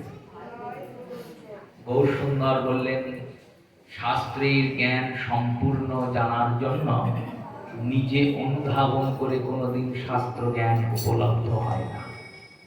শাস্ত্র জ্ঞানকে সম্পূর্ণ জানতে গেলে গুরু চরণে বসে শাস্ত্র অনুশীলন করতে হবে। শাস্ত্র অনুশীলন অত সহজ বস্তু নয়। শ্রী মহাপ্রভু, শ্রীমান মহাপ্রভু বললেন, শুনুন, আপনারা ওই অখাদ্য গ্রহণ করেন, তাতে দোষ, আর এই গ্রহণে দোষ নাই কেন জানতে চাইছেন তো? শুনুন তাহলে বলি। যার প্রাণ দান করার ক্ষমতা আছে, তার প্রাণ হরণেরও অধিকার আছে। ভগবান আমাদের এই প্রাণ দান করছেন, তাই ভগবান এই প্রাণ হরণ করতেও পারেন, এতে ভগবানের কোনো দোষ হয় না। ভগবানের কৃপাতে আমরা গর্বে ভগবানের কাছে সংকল্পিত করে এসেছি যে প্রভু, যাচ্ছি পৃথিবীতে তোমার নাম করব। তবে আমরা মাতৃগর্ভ থেকে জগতে ভূমিষ্ঠ হয়েছি। আর এই ভগবানই জীবন যখন শেষ হয়ে যাবে, তখন কালরূপী ধর্মরাজ রূপে এসে আমাদের এই দেহ থেকে প্রাণটা হরণ করবেন। ওই যে ভগবান আমাদের এই দেহ থেকে আত্মাকে হরণ করলেন, প্রাণ হরণ করলেন, এতে ভগবানের কোনো দোষ লাগবে না। কেন দোষ হবে না? এই কারণেই এই প্রাণটা উনি দিয়েছেন। সেই রূপে ওই গোমেদ যজ্ঞে যে গাভীকে ব্রাহ্মণেরা আহুতি দিতেন, আহুতি দেওয়ার পর যখন যজ্ঞ সম্পূর্ণ হতো, তখন যজ্ঞের ভস্য থেকে একটা নতুন বাছুর জন্মাতো। এই ক্ষমতাটা তখন মন্ত্রের ছিল, সেই ক্ষমতা কলিযুগে নাই। তাই কলিযুগে গোমেধশ্চ অশ্বমেধশ্চ দেবরম পুত্র জায়তে জ্যোতিশ্চ পিতৃশ্রাদ্ধ মংসন্তিহে পঞ্চকলিত বর্জয়ে। স্মৃতিশাস্ত্রের মধ্যে বরাহ পুরাণ এই স্মৃতি দিলেন, এই শ্লোক বললেন, দেখো কলিতে 5টা জিনিস করা যাবে না। কোন কোন 5টা? প্রথম 5টার মধ্যে প্রথম হলেন গোমেদ যজ্ঞ করা যাবে না। দ্বিতীয় অশ্বমেধ যজ্ঞ করা যাবে না। তৃতীয় দেবর দ্বারা পুত্র উৎপত্তি করা যাবে না। চতুর্থ মাংস দ্বারা পিতৃশ্রাদ্ধ করা যাবে না। আর পঞ্চম জ্যোতিঞ্চ বর্জয়ে, জ্যোতি মানে সন্ন্যাস কলিযুগে বর্জনীয়। কেন বর্জনীয়? বললেন কলিতে সন্ন্যাসের নিষ্ঠা কেউ রক্ষা করতে পারবে না। এই 5টি জিনিস বর্জন। এখানে মহাপ্রভু কাজীকে উদ্ধার করলেন। কাজীর হৃদয়ের যে কলুষতা ছিল, সেই কলুষতা দূর হলো। কাজী বললেন, শোনো নিমাই, আমার সঙ্গে তোমার একটা সম্বন্ধ আছে, জানো তো? কাজী চতুরতা শিখে গিয়েছেন, চিন্তা করছেন বৈষ্ণবরা তো চতুর হয়, কেন? বলে আগে সম্বন্ধ তৈরি করে নিতে হয়। সম্বন্ধ করে নিলে যার সঙ্গে কথা বলছি, তার সঙ্গে কথা বলতে গেলে, তার সঙ্গে আচরণ করতে গেলে সম্বন্ধের দ্বারা সে আমার অনেক আপন হয়ে যায়, অনেক আপন হয়ে যায়। কোনো অপরিচিত ব্যক্তির সঙ্গে কথা হচ্ছে, এবার তার সঙ্গে কথা হতে হতে জানলাম সে আমার গ্রামের, তখন বললাম, জানো ওই গ্রামে আমার অমুকের অমুকজন থাকে। এবার সে ভাববে আমার তাহলে চেনাই হয়ে গেল লোকটা। তো সেই রূপে কাজী চিন্তা করছেন, মহাপ্রভুর মামার বাড়ি যে গ্রামে, সেই গ্রামে তো আমিও থাকতাম। তাই শ্রী চাঁদ কাজী বলছেন, শোনো গৌরসুন্দর, তোমার গ্রাম সম্পর্কে আমি মামা হই, আর তুমি গ্রাম সম্পর্কে আমার ভাগিনা হও। মহাপ্রভু বললেন, তুমি যখন মামা হও, তাহলে মামা তো আর চরণ ধরতে দেওয়া যায় না। মামাকে কি চরণ ধরতে দেওয়া যায়? মামাকে কোথায় স্থান দিতে হয়? বলে মামাকে তো বুকে স্থান দিতে হয়। এত বলি প্রভু তারে করিল আলিঙ্গন, কৃষ্ণ প্রেম দিয়ে কাজীরে করিলা শোধন। কৃষ্ণ প্রেম দান করলেন, বললেন এবার তুমি দিন রাত নাম করবে, মহামন্ত্র জপ করবে। নাম বন্ধ করেছিল, এবার নাম করো। এই চাঁদ কাজী আজীবন নাম করে দিলেন মহাপ্রভু। আর নামের মহিমা দেখুন, যখন চাঁদ কাজী দেহ রাখছেন, এই নাম করতে করতে 1 বছরের মধ্যে চাঁদ কাজীর দেহ ত্যাগ হলো। 1 বছরের মধ্যে। গৌরসুন্দর তখনও নবদ্বীপ লীলাতে ব্যস্ত। এই 1 বছরে যখন চাঁদ কাজী দেহ রাখলেন, চাঁদ কাজীর দেহ রক্ষার পরে তার কবর হলো। শ্রী গৌরসুন্দর একটা গুলঞ্চ ফুলের গাছ নিয়ে গিয়ে কবরের উপর বসালেন, আর বসিয়ে বললেন, ইনি তো 1 বছরে নাম করে ভক্ত হয়ে গেছেন, তাই ভক্তের সেবার জন্য এই গাছটা বসিয়ে দিলাম। এই গাছ থেকে অন্তত পক্ষে 2টো ফুল প্রতিদিন এর কবরে পড়বে, এখনো পড়ে। এই মহিমাটি একমাত্র মায়াপুরে দর্শিত। নবদ্বীপের মধ্যে মায়াপুরও একটি দ্বীপ, এই দ্বীপের মধ্যে ওই মহিমাটি দর্শনীয়। কেন দর্শনীয়? বললো প্রকৃতি বিরুদ্ধ কর্ম হচ্ছে ওখানে। গুলঞ্চ ফুল চৈত মাসে ফুটবে, ফাল্গুন মাসে ফুটবে, বৈশাখ মাসেও অনেক গাছে ফোটে, কিন্তু শীতকালে কি ফুটবে? ফুটবে না। ওখানে যাবেন, দেখবেন শীতকালেও ফুটেছে, শীতকালেও ওই ফুল পড়েছে। বর্ষাকালে যাবেন, সেই সময় 365 দিন গোটা গাছটা থেকে অন্তত পক্ষে 2টো ফুল চাঁদ কাজী সমাধিতে পড়বে, গৌরসুন্দরের হাতে লাগানো বলে। চাঁদ কাজী উদ্ধার হয়েছে। শ্রীমন মহাপ্রভু বসে আছেন, নিতাই চাঁদ বসে আছেন শিবাসঙ্গনে। নিতাই চাঁদের হাতের হাতটি ধরলেন গৌরসুন্দর, আর হাতটি ধরে বললেন, দেখো দেখো নিত্যানন্দ, কলির জীব হইল অন্ধ, কেমনে তরিবে উপায়। বলো, হে নিতাই চাঁদ, বলো এই জীব কি করে উদ্ধার হবে? নিত্যানন্দ প্রভু বললেন, নামের দ্বারা উদ্ধার হবে। নামের দ্বারা উদ্ধার হবে, নাম দেবে কে? নাম দেওয়ার তো সামর্থ্য চাই, নামকে বিতরণ কে করবে? মহাপ্রভুকে নিতাই চাঁদ বললেন, আমি বিতরণ করব। এই বিতরণ করব বলে নিতাই চাঁদ বেরিয়েছেন নগরে। কেমন করে নগরে যাচ্ছেন? অপ্রদ পরমানন্দ নিত্যানন্দ রায়, অপ্রদ পরমানন্দ নিত্যানন্দ রায়, অপ্রদ পরমানন্দ নিত্যানন্দ রায়, অপ্রদ পরমানন্দ নিত্যানন্দ রায়, অভিমান শূন্য নিতাই নগরে বেড়ায়, অভিমান শূন্য নিতাই নগরে বেড়ায়, নেচে নেচে যায় রে, নেচে নেচে যায় রে, হরিয়াই পথে পথে, নেচে নেচে যায় রে, দেবদণ্ড বাহু তুলে, নেচে নেচে যায় রে, হরি হরি হরি হরি হরি,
নিতাই চাঁদ বেরিয়েছেন, অভিমান শূন্য নিতাই নগরে বেড়ায়। যারে দেখে তারে বলে দন্তে তৃণ ধরি, আর আমারে কি নিয়ালহ বলো গৌর হরি। যে গৌর হরি বলবে সে আমায় কিনে নেবে, আমি তার দাস হয়ে যাব। ঠাকুর হরিদাস আর নিতাই চাঁদ নবদ্বীপে নাম দিতে দিতে যাচ্ছেন। নাম দিতে দিতে যেতে যেতে দেখলেন পথের মাঝে দেখেন পড়ে আছে তনু ভাই, আর মদিরা পান করি তারা গড়াগড়ি যায়। নিতাই চাঁদ আর হরিদাস দেখছেন দুই ভাই মদ খেয়ে গড়াগড়ি খাচ্ছে। নিতাই চাঁদ দাঁড়িয়ে দাঁড়িয়ে মজা দেখছেন। কেন দেখছেন? দুই ভাই দুজনাকে জড়িয়ে ধরেছেন মদ খেয়ে, আর জড়িয়ে ধরে একজন বলছেন আমি বেটা হরিদাসকে ধরেছি আর ছাড়বো না, আর একজন বলছে আমি নিতাইকে ধরেছি আমি আর ছাড়বো না। এরা কি করছে? দিনরাত হরিনাম করে যাচ্ছে। এত কষ্ট করে আমরা মদ কিনে এনে মদ খাই, আর এরা কানের কাছে এসে হরে কৃষ্ণ করে সব নেশাটাই চুরি করে দেয়। খোলের বাজনা শুনে আর নেশা কেটে যায়। এই জন্য নিতাই চাঁদ দাঁড়িয়ে দাঁড়িয়ে দেখছেন, ভাবছেন এরা কেমন, দেখো এরা মদের গরু আমাদেরই চিন্তা করে। ভগবান কৃপাময় তো, শ্রী ভগবান বলছেন যদি তুমি আমাকে শয়নে স্বপনে জাগরণে যখনই চিন্তা করো না কেন আমি তোমায় কৃপা করব। শ্রীমদ্ ভাগবতের দ্বারকা খণ্ডে পৌণ্ড্রক নামক এক ব্যক্তির কথা পাওয়া যায়, যিনি ভগবান কৃষ্ণের মতো সেজেছিলেন, আর সেজে সবাইকে বলে বেড়াতেন আমি কৃষ্ণ। দ্বারকায় যাচক কৃষ্ণ নয়। ভগবান যখন উদ্ধার করলেন একে, বলরাম দাদাকে বললেন ইনি আমার ধামে যাবেন। কেন যাবেন না, এ আমার মতো সাজার জন্য আমার ধামে যাবে। এই আমাকে যতক্ষণ বসে বসে দেখে দেখে আমার অনুকরণ করে সেজেছে, ওই ততক্ষণ তো আমার চিন্তা করেছে, তাই এত চিন্তা করেছে বলে আমার ধামে যাবে। সেই রূপে শ্রী নিতাই চাঁদ ভাবছেন আমার কথাই তো ভাবছেও মনে মনে। নিতাই চাঁদ বললেন এই দুইকে উদ্ধার করতেই হবে। হরিদাসকে জিজ্ঞেস করছেন ঠাকুর এরা কারা? বলছেন এরা দুটো ভাই, একজনের নাম জগন্নাথ, একজনের নাম মাধব। এনারা দুজনই ব্রাহ্মণ সন্তান, সাবর্ণ গোত্র এনাদের পিতা এই নবদ্বীপের একজন বিশিষ্ট ব্রাহ্মণ পণ্ডিত ছিলেন, আর এই দুই ভাই মদ খেয়ে দিনরাত গড়াগড়ি খায়। এদেরকে কেউ জগন্নাথ মাধব বলে ডাকে না, তাহলে কি বলে ডাকে? বললো জগন্নাথকে বলে জগাই আর মাধবকে বলে মাধাই। এরা এই দুই ভাই দিন রাত এই কাজ করে। আর কি করে? বললো ব্রাহ্মণ দেখলেই, বৈষ্ণব দেখলেই তীরে যায়, যদি কেউ ভিক্ষা করতে বেরোয় তাকে অপমান করে, গঙ্গার জলে ছুঁড়ে ফেলে দেয়, এই ধরনের কাজ করে করে বেড়ায়। নিতাই চাঁদ বললেন এদের সঙ্গে একটু কথা বলে আসবে। ঠাকুর হরিদাস বলছে তোমার কি মাথা খারাপ হয়ে গেছে? এদের সঙ্গে কেউ কথা বলতে যায়? নিতাই চাঁদ বলছেন কেন যায় না? আরে এরা কি কথা বলার যোগ্য? এরা তো মাতাল হয়ে আছে। বললো মাতাল তো আমিও হয়ে আছি, তো মাতালের সঙ্গে কথা বলবে না তো কার সঙ্গে বলবে? এরাও মদ খেয়েছে আমিও খেয়েছি, এরাও মাতাল আমিও মাতাল, দেখে গিয়ে কি কথা বলা যায়? ঠাকুর হরিদাস বলছেন শোনো নিতাই, এরা মহাপাপী, এরা পতিতের পতিত। নিতাই চাঁদ বললেন পতিত উদ্ধারণ করতেই তো আমার বহু সুন্দর এসেছেন। নদিয়ায় যদি পতিত থেকে যায় তাহলে গৌরাঙ্গের মহিমা প্রচার হবে কি করে? আমি তো গৌরাঙ্গের দাস, গৌরাঙ্গ দাস হয়ে যদি এদের উদ্ধার না করি তাহলে কি করে জগৎ প্রচার হবে? জগায়ার মাথায় দিয়ে বলছেন বাপ, জগায়ার মাথায় বলছে কে? আমি নিতাই। তুমি কেন এসেছো এখানে? তোমরা একটু হরিনাম করো। হরিনাম করে কি হবে? হরিনাম করলে আমাদের নেশা ছুটে যায়। আমরা এত কষ্ট করে নামকে ভোলার জন্য নেশা করে বসে থাকি, আর তুমি আর ওই ঠাকুর হরিদাস বলে ওই দুটো লোক এসে আমাদের নেশা ফেশা তাড়িয়ে দাও, আমরা সব করবো না। দেখো তোমরা যেমন নেশা করো আমিও তো নেশা করেছি। বললে তুমি আবার কি নেশা করেছো ঠাকুর? তুমি তো ভক্ত মানুষ, তুমি আবার কি নেশা করেছো? বললো, আরে বাবা, আমি তো তোমার থেকে বড় মাতাল।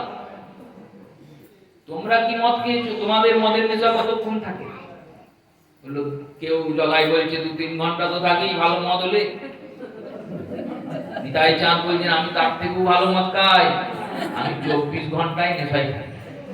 প্রমাণ কি করে পাবে? বললে, এই দেখো আমার চোখ দেখো, প্রেম ঘূর্ণিত মধুর লোচিত। প্রেমে ঘূর্ণন করছে তো আমার চোখ, প্রেমে ঘুরছে। মাতাল্লা যেমন মাতালের চোখ লাল হয়ে যায়, আমার চোখ লাল, এটাই প্রমাণ। কোথায় পাও এই মত? বল, তোমরা জানো না? শিবাসের গৃহে শিবাস পণ্ডিত লুকিয়ে লুকিয়ে একটা সুইখানা করেছে, মদের দোকান করেছে, ভাটিখানা করেছে। ওই শিবাসের গৃহে ভাটিখানাটা কে করেছে জানো? বললো, কে করেছে? বললো, মহাপ্রভু করেছে। কি বলছো গো? মহাপ্রভু মানে গৌর সুন্দর? বললেন, হ্যাঁ, মহাপ্রভু করেছেন। ওই মহাপ্রভু ওখানে একটা মদিরার ভাটিখানা তৈরি করেছেন। আর সেখানে কাঠকুট কে নিয়ে আসে জানো? বললো, কে নিয়ে আসে? বললো, কাঠকুট নিয়ে আসে শ্রী অদ্বৈত চন্দ্র, তিনি এনে কাঠ আনেন, কাঠে জাল দেন। আর মহাপ্রভু মদিরার দোকান করেছেন, শিবাস পণ্ডিত সেখানকার মালিক, আর গদাধর কি করেন? বললো, গদাধর ওটা পরিবেশন করেন। এইবার পরিবেশন তো করবে, কাকে করবে? কাউকে খুঁজে পাচ্ছিল না। আমি সামনে দাঁড়িয়েছিলাম, আমাকে খাইয়ে দিয়েছে, আর খাইয়ে দিয়ে বলেছে, এই যে এই মদ তোমায় খাইয়ে দিলাম, এই মদটাই তুমি গিয়ে সবাইকে বিলিয়ে দাও। কি মদ জানো জগাই? বললো, কি মদ? বললো, এই মদ খেতে হয় না, এই মদ শুনলেই নেশা হয়ে যায়, আর বললে তো আরো নেশা হয়ে যায়। জগায়ার মাথায় বলছে, এ আবার কি মদ? শুনি তাহলে। তাহলে শোনো। বলো, হরে কৃষ্ণ কৃষ্ণ কৃষ্ণ হরে হরে, হরে রাম রাম রাম হরে হরে। এই বলেছেন। এই আবার মদ হয়? এই যেই বলেছেন না, অমনি চরম ক্রুদ্ধ হয়েছেন, চরম ক্রুদ্ধ হয়েছেন মাদায়। আর মাদায় উঠে বলেছেন, নেশা ছুটিয়ে দিলি আমার, তোকে আমি এক্ষুনি প্রহার করবো। তোকে এতক্ষণ ধরে বলছি চলে যা চলে যা, যাচ্ছিস না, দাঁড়া আমি দেখাচ্ছি। এই বলে মাদায় করেছেন কি? বললেন, ওই মদিরার যে পাত্রটি ছিল, মাটির পাত্র, ওই মাটির পাত্রটা আমার নিতাই চাঁদের মাথায় ছুঁড়ে মেরেছে। আর যেই না ছুঁড়ে মেরেছেন, অমনি নিতাই চাঁদের মাথা থেকে দরদর করে রক্তের পাত পড়তে শুরু হয়েছে, রক্তে বসন ভিজে যাচ্ছে, ভূষণ ভিজে যাচ্ছে।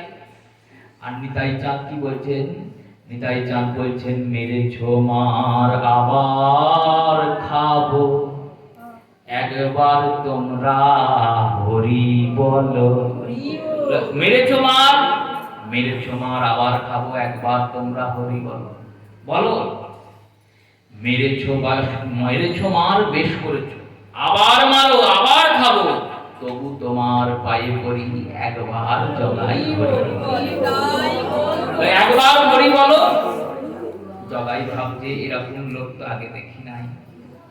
জীবনে অনেক দিন অনুভব হলো, অনুভূতি হলো, আমাদেরকে কেউ ছুঁয়েও দেখে না। আমরা তো পাপী, অস্পৃশ্য, মাতাল, আমাদেরকে লোকে ঘৃণা করে, কেউ তো এত প্রাণ ভরে কাছে ডেকে নেয় না। আর একে তো মাথায় মেরেছে, রক্ত পড়ছে, এর মধ্যে ক্রোধ নাই। কেন? বললে, অক্রোধ, এনার মধ্যে ক্রোধই নাই, এই একটু রাগ নাই। উল্টে বলছেন, মেরেছো মার, আবার মারো, একবার তোমরা হরি বলো। এই বলেছেন। এই রকম মহান ভাব, এই রকম ব্যক্তিত্ব জগতে আগে আমি দেখি না। জগাই গিয়ে নিতাই চাঁদের চরণে পড়লেন।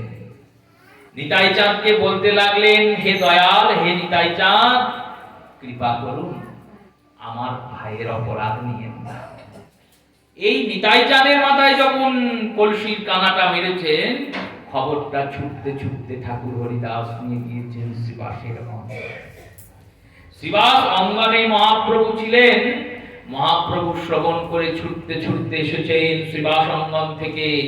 চক্র চক্র বলি আমার গৌরাঙ্গ ধারিল, আকাশ মাঝে সুদর্শন চক্র প্রকটিল।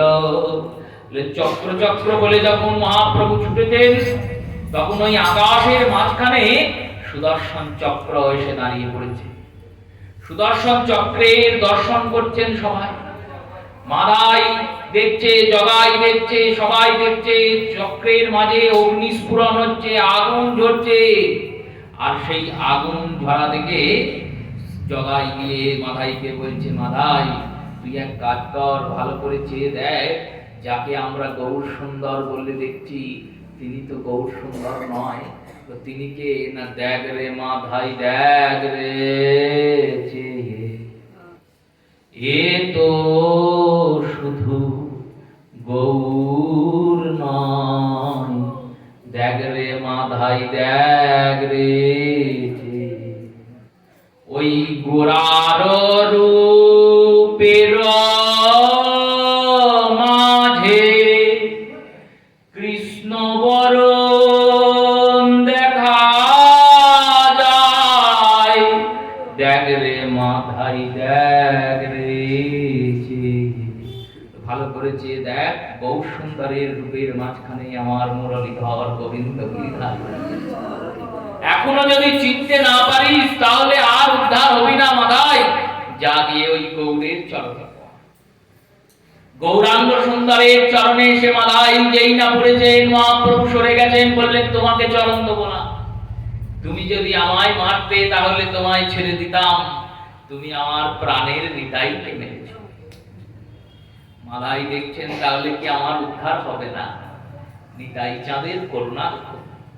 মাদাই কিন্তু নিতাই চাঁদের চরণে যায়নি, নিতাই চাঁদ মাদাইয়ের কাছে যাচ্ছেন, আর গিয়ে মাদাইয়ের হাত দুটি ধরে বলছেন, চলো আমি দেখি গৌরকে পাওয়ানো যায় নাকি।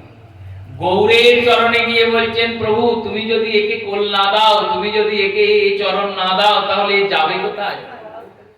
সন্তান কভু যদি মাতা পিতারে সাপে, মাতা পিতা কভু তাহার সন্তানের বাঁচে। বললেন মা বাবা কি সন্তানকে সাপে?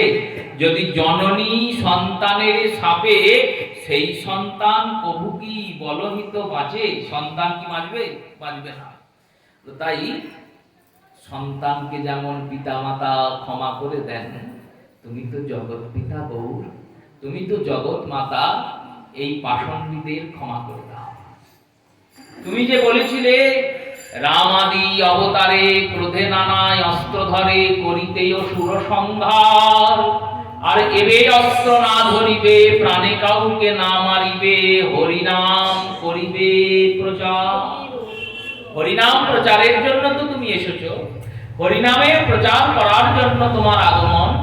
হরিনাম প্রচার করতে গেলে, পাপীদের উদ্ধার করতে গেলে, পতিতদের উদ্ধার করতে গেলে, পতিতদের যদি তুমি উদ্ধার না করো, এই পতিতরা যাবে কোথায়?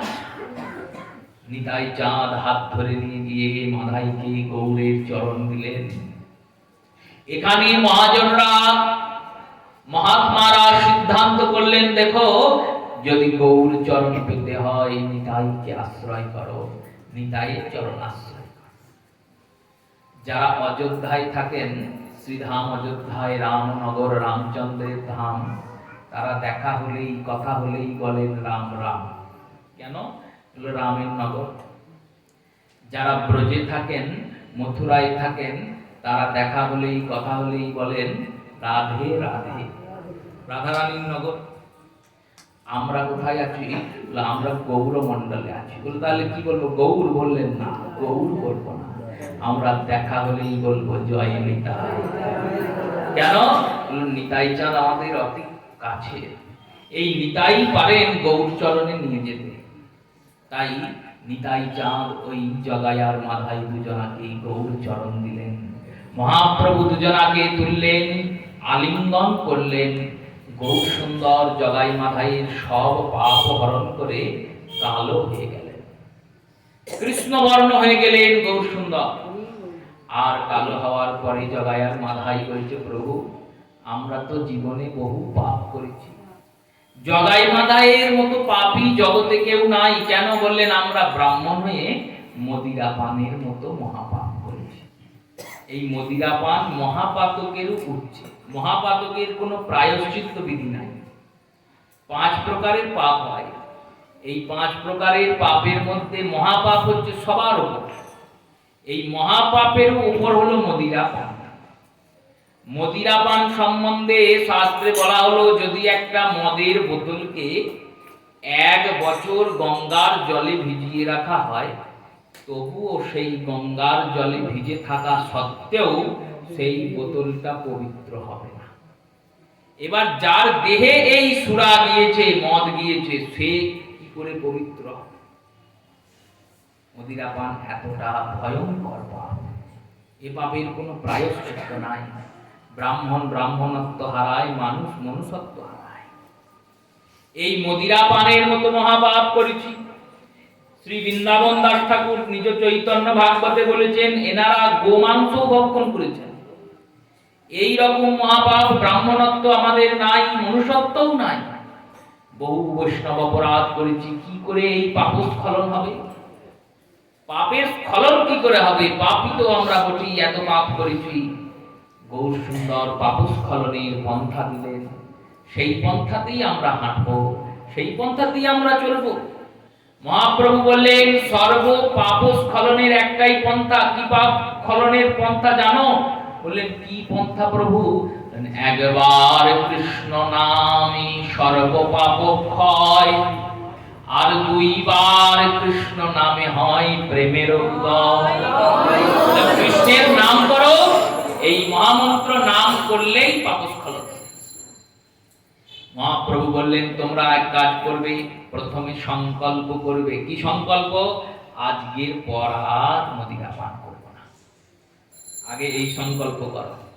আমাদের হরিনামের ক্রিয়া হচ্ছে, হরিনাম ফলপ্রসূ হচ্ছে না কেন? বলে আমরা হস্তি স্নান করছি, তাই হরিনামের ফলপ্রসূ হচ্ছে না। হস্তি স্নান মানে বললেন, হাতিকে স্নান করায় মাউট। হাতির শরীরটা কত বড়, ওই অত বড় শরীরটাকে ঘষে মেজে ডলে একটা মাউট নদীতে নামিয়ে তাকে কত পরিশ্রম করে স্নান করায়, স্বচ্ছ করে। আর স্বচ্ছ করার পরে হাতিকে যেই পারে তুলে দেয়, হাতি কি করে জানেন? বললো কি করে? ওই ধুলো নিয়ে সুরে করে নিজের গায়ে ছিটিয়ে নেয়। মাউট দেখে আর ভাবে, আমি এতক্ষণ খাটলাম, এত পরিশ্রম করলাম, আর এত পরিশ্রম করে ওকে চান করালাম, আর ও বেটা উঠেই ধুলো মাখতে লাগে। সেই রূপে আমরাও তাই করছি মা। কৃষ্ণ কথা শুনছি, হৃদয় চিত্তকে ধীরে ধীরে শুদ্ধ করার জন্য মহাজনরা, গুরুজনেরা, গুরুবর্গরা, বৈষ্ণব জনেরা কত চেষ্টা করছেন, করে আমাদের মতো পাপী পাষণ্ডী হৃদয়গুলিকে পরিমার্জিত করে মেজে ঘষে নির্মল করছেন, যাতে কৃষ্ণ ভজন এবার স্থায়ী হয়। আর যেই নির্মল চিত্ত হয়ে আমরা কৃষ্ণ কথা থেকে উঠছি, অমনি আবার বিষয়ের ধুলে চিত্তটাকে ভুলিয়ে দিই। অস্থি স্নান হয়ে যাচ্ছে। নাম ওটাই, নাম করছি, আর নাম করার পরে বিষয়ে চিন্তন করছি। জগাই মাথাইকে বললেন, তাই সর্বপ্রথমে মদিরা পান করব না, এই সংকল্প করো। করলেন। আর কি করব? বললেন, এবার প্রতিদিন তোমরা গঙ্গার ঘাটে বসে সকাল থেকে রাত অবধি 2 লক্ষ করে হরিনাম করবে। আর গঙ্গায় যারা যাবে স্নান করতে, সবাইকে ভক্ত জ্ঞানে, ছোট হোক বড় হোক, জ্ঞানে বুদ্ধিতে বিদ্যাতে কুলে পাণ্ডিত্যে যাই হোক না কেন, সবাইকে জানবে ভক্ত গঙ্গায় স্নানে যাচ্ছে, এই চিন্তন করে সবারই পা ধুয়ে দেবে। আর কি করব প্রভু? বলেন, আর তোমাদের গায়ে তো প্রচুর জোর, নবদ্বীপের ঘাটগুলো অনেক পরিমার্জিত করা দরকার। সেই ঘাটগুলোকে প্রতিদিন মার্জনা করবে, জঙ্গল পরিষ্কার করবে, আর ঘাটে যাতে মানুষ সুষ্ঠুভাবে স্নান করে এই চিন্তন করবে, এই সেবা করবে। ধামের সেবা দিলেন। জগাই মাথায় প্রতিদিন এই কাজ করছেন। প্রভু প্রতিদিন নাম করতে করতে যান। জগাই আর মাথায় ভাবেন, আমরা তো গৌর কৃপা পেলাম, কিন্তু প্রভুর নাম কৃপা দীক্ষা কবে হবে, মন্ত্র কৃপা কবে হবে? প্রভু আমাদের কবে অঙ্গীকার করবেন? এই জগাই মাথাইকে নাম দিয়েছিলেন বলে এখন বিভিন্ন আচার্যরা বলছেন, আগে নাম করো তারপর দীক্ষা নাও। জগাই মাথাইয়ের ক্ষেত্রটা আলাদা, এই ক্ষেত্রটা আলাদা, দুটো ক্ষেত্রে আলাদা বিষয় বুঝতে হবে।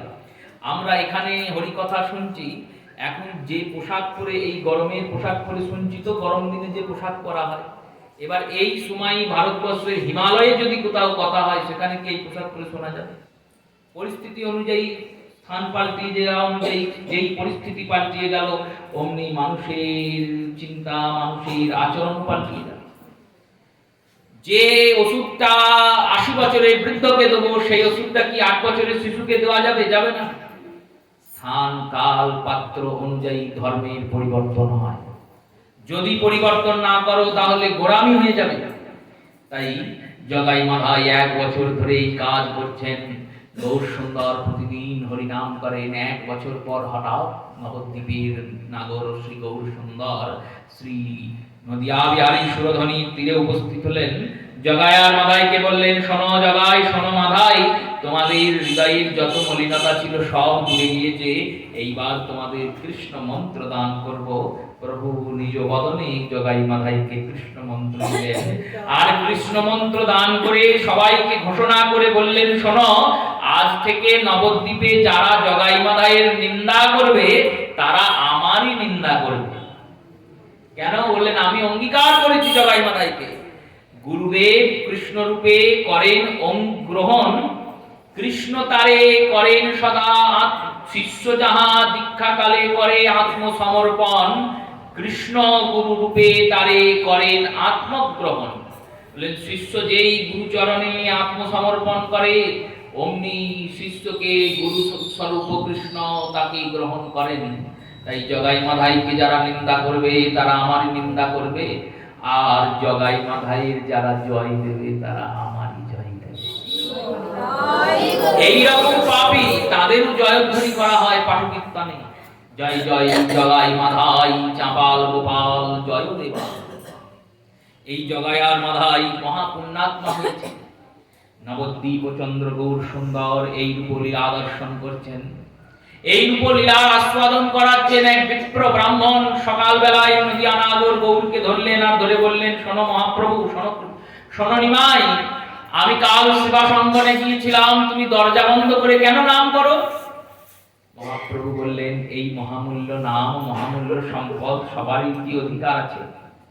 সবাই কি পাওয়ার যোগ্য? তাই যোগ্য নয় বলে এই দরজা বন্ধ করে নাম করো। আমি কাল গিয়ে অনেকক্ষণ দাঁড়িয়েছিলাম, আমি দাঁড়িয়ে দাঁড়িয়ে অপেক্ষা করে গেলাম, কেউ দরজা খুলল না। আমি তোমায় অভিশাপ দিলাম নিমাই, যে নামের জন্য তুমি আমায় উপেক্ষা করলে, এই নামের জন্য একদিন তোমায় সংসার ছাড়তে হবে। মহাপ্রভু অভিশাপকে মাথায় করে নিলেন। প্রভু বললেন, হেতু দরকার, তো হেতু ছাড়া তো হবে না কর্ম। তাই হেতু মিলেছেন সংগঠন।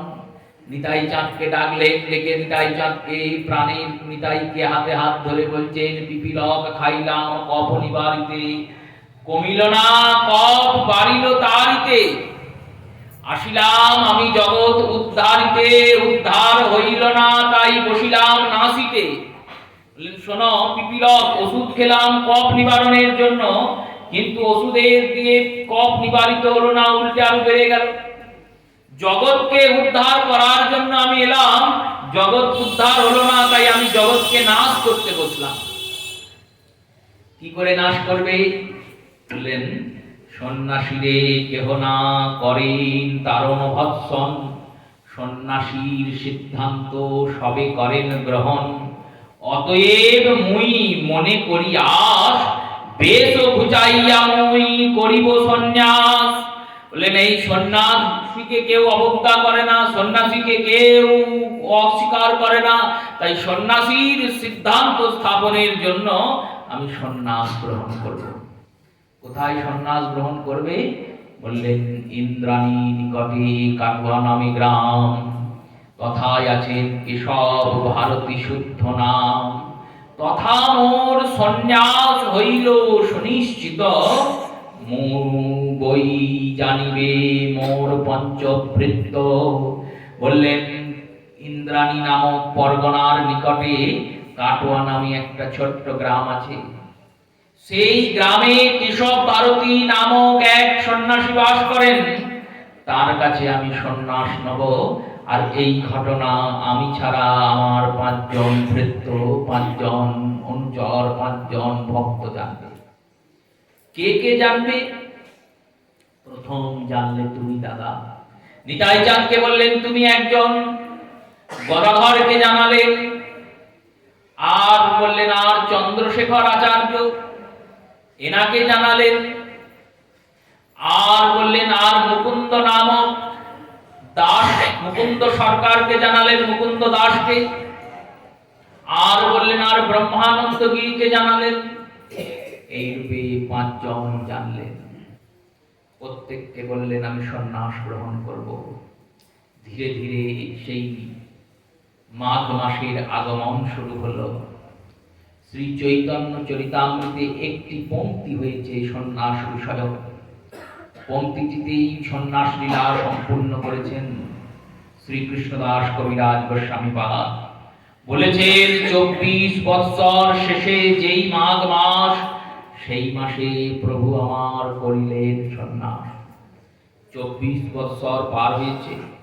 24 বৎসরের দোল পূর্ণিমা পার করার পরে বৈশাখ, জ্যৈষ্ঠ, আষাঢ়, শ্রাবণ, ভাদ্র, আশ্বিন, কার্তিক, অগ্রহায়ণ, পৌষ মাস পার করে যে মাঘ মাস করেছে, সেই মাসে প্রভু সন্ন্যাস নিয়েছে।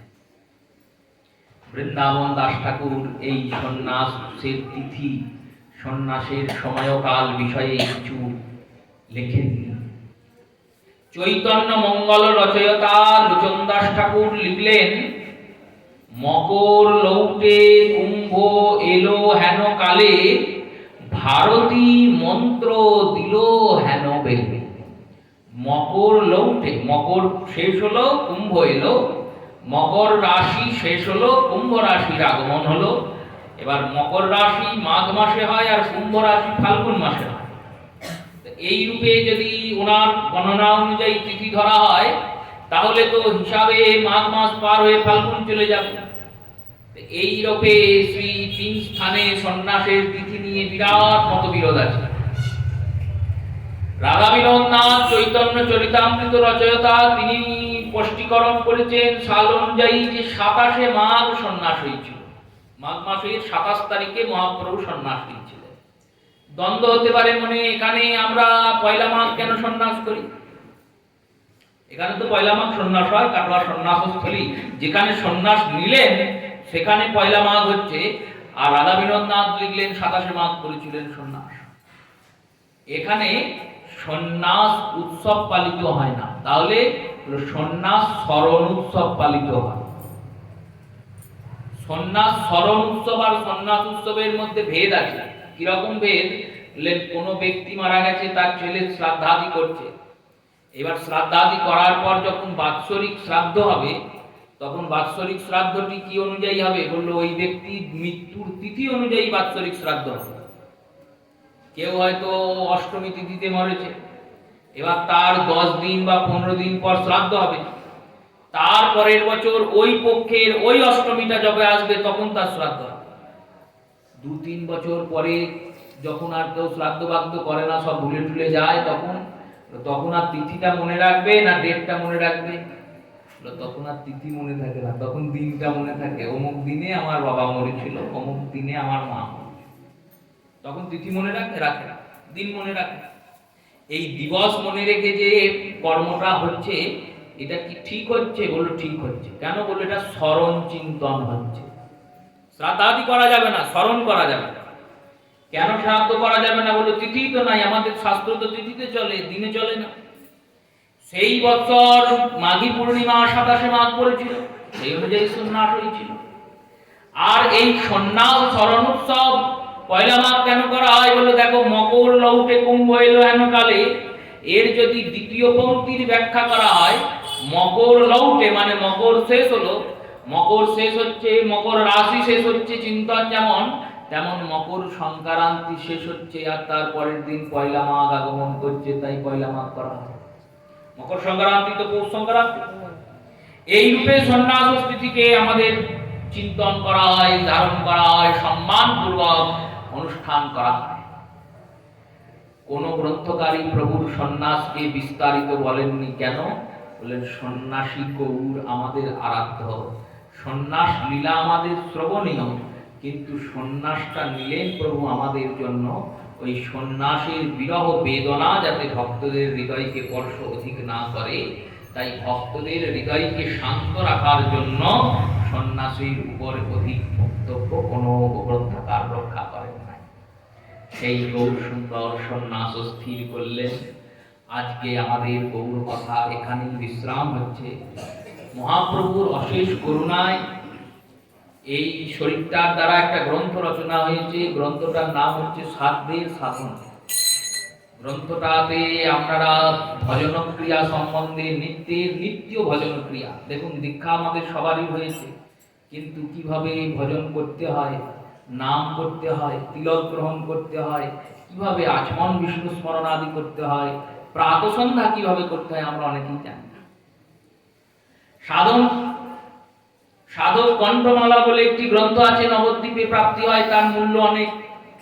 এই গ্রন্থটা অনেক কম মূল্যে, মাত্র 50 টাকা মূল্যে করা হয়েছে, যাতে সবাই নিতে পারেন। সেই গ্রন্থটি প্রকাশিত হয়েছে আজকে। প্রত্যেকে এই গ্রন্থটি কাউন্টারে আছে, খরিদ করবেন, চেষ্টা করবেন নেওয়ার, দেখবেন পড়ে কি আছে, অনেক কিছু পাবেন। দামোদরের অষ্টকম, যেটি আমরা দামোদর মাসে কীর্তন করি, তার পদ্যানুবাদ এই গ্রন্থে আছে।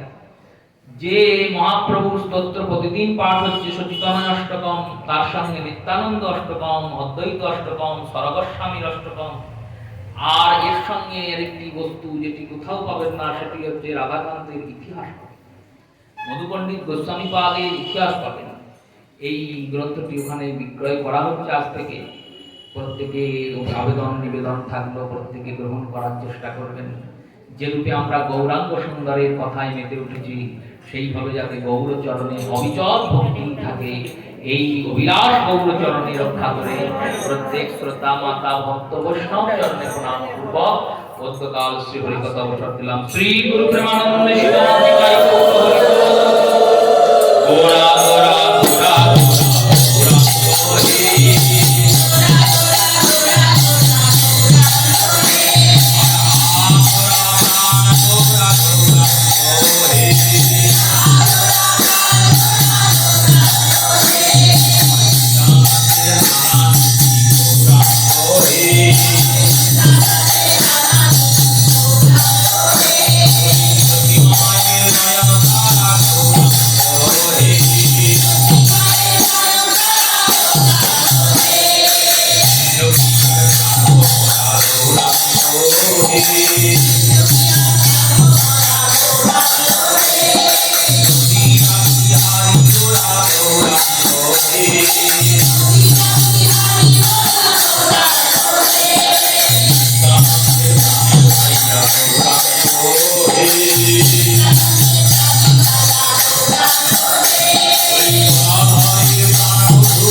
মনসা ভোগের নামে দিয়েছেন তারা আজকে কুপন নিয়ে নেবেন, আর যারা নেননি তারা